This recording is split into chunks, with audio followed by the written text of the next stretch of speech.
ಅದನ್ನು there are so many ways ಅದನ್ನು compensate ಮಾಡ್ತಕ್ಕಂಥದ್ದು. ಅವ್ರಿಗೆ ಹೇಳಿದ್ದೀನಿ ನೀವು ಕೂಡ ಕೊಡಿ, ಮಕ್ಕಳಿಗೆ ಸಮಸ್ಯೆ ಆಗದೆ ಇರತಕ್ಕಂಥ ರೀತಿಯಲ್ಲಿ ಹೆಂಗೆ ಚರ್ಚೆ ಮಾಡೋಣ, ಬಟ್ ಸಮೀಕ್ಷೆನ ಭಾಳ ಸೀರಿಯಸ್ ಆಗಿ ಚೆನ್ನಾಗಿ ಮಾಡಿಕೊಡಿ, ಇದು ಅವಶ್ಯಕತೆ ಇರತಕ್ಕಂಥದ್ದು.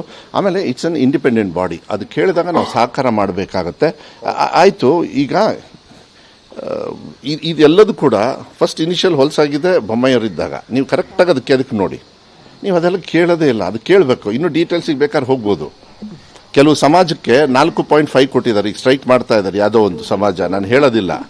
ಅವ್ರಿಗೆ 5 ಜಾಸ್ತಿ ಮಾಡಿದ್ದಾರೆ ಸಿದ್ದರಾಮಯ್ಯ. ನಾನು ಅದನ್ನೂ ಹೇಳೋಕ್ಕಾಗಲ್ಲ, ಯಾಕಂದ್ರೆ ಚರ್ಚೆ ಮಾಡಿದ್ರೆ ಈಗ ಅದ್ರ ಪ್ರಶ್ನೆ ಕೇಳಕ್ಕೆ ಸ್ಟಾರ್ಟ್ ಮಾಡ್ತೀನಿ.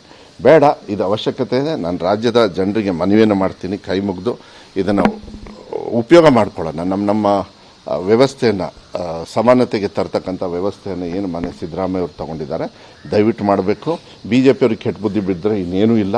ಅವ್ರಿಗೆ ಈ ದೇಶ ಒಡೆದೇ ಇರಬೇಕು. ಅವ್ರೊಂಥರ ಬ್ರಿಟಿಷ್ ಇದ್ದಂಗೆ, ಬ್ರಿಟಿಷ್ ಜನತಾ ಪಾರ್ಟಿ ಅನ್ನೋದು ಅದಕ್ಕೆ. ಬ್ರಿಟಿಷರ್ಸ್ ಏನು ಮಾಡಿದ್ರು, ಒಡೆದು ಆಳಿದ್ರು, ರಾಜ್ಯಗಳನ್ನ ಜಗಳ ಮಾಡಿಸಿದ್ರು. ಅವ್ರು ಬಂದು ಜಗಳ ಆಡಲಿಲ್ಲ, ಫಸ್ಟು ನಮ್ಮಲ್ಲೇ ಕಚ್ಚಾಟ